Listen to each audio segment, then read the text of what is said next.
Hi Filipino learners, my name is JC.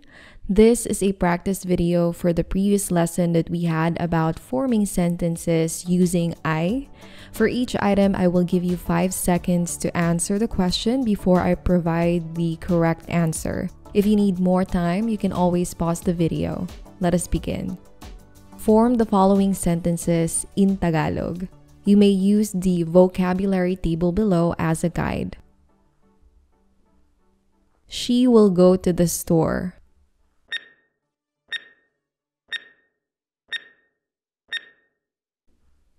Siya ay pupunta sa tindahan. The children are playing basketball.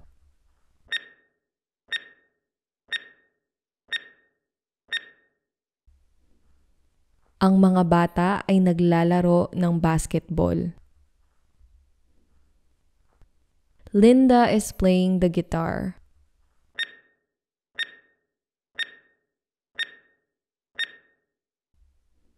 Si Linda ay tumutugtog ng gitara. Jerry and Francis are playing the violin.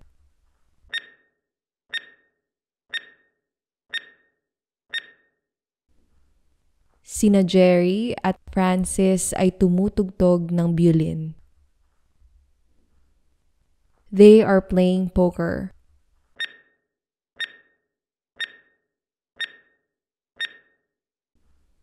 Sila ay naglalaro ng poker.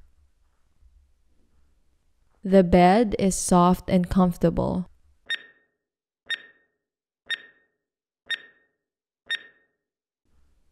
Ang kama ay malambot at komportable.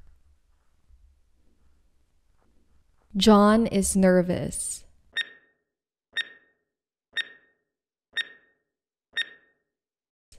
Si John ay kinakabahan. The air outside is cold.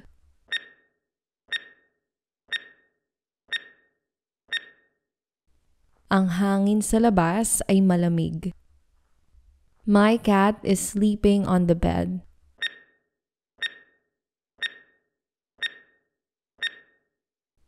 Ang pusa ko ay natutulog sa kama. We are having dinner.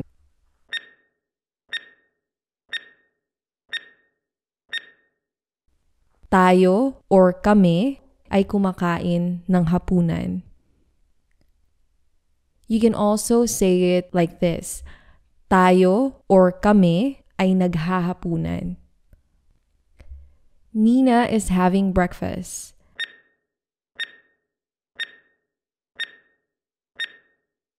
Si Nina ay kumakain ng almusal.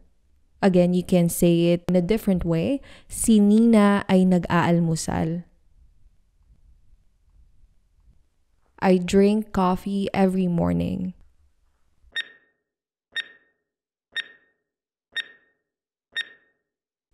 Ako ay umiinom ng kape tuwing umaga. He reads newspaper every day.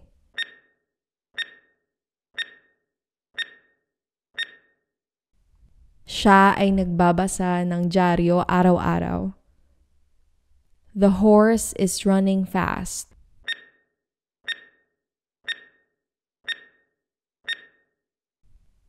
Ang kabayo ay tumatakbo ng mabilis.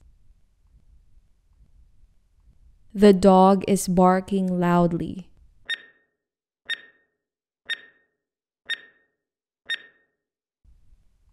Ang aso ay tumatahol ng malakas. So how well did you do in today's practice video? Did you get a perfect 15? Let me know in the comments. Maraming salamat sa panonood. Sa susunod ulit. Paalam.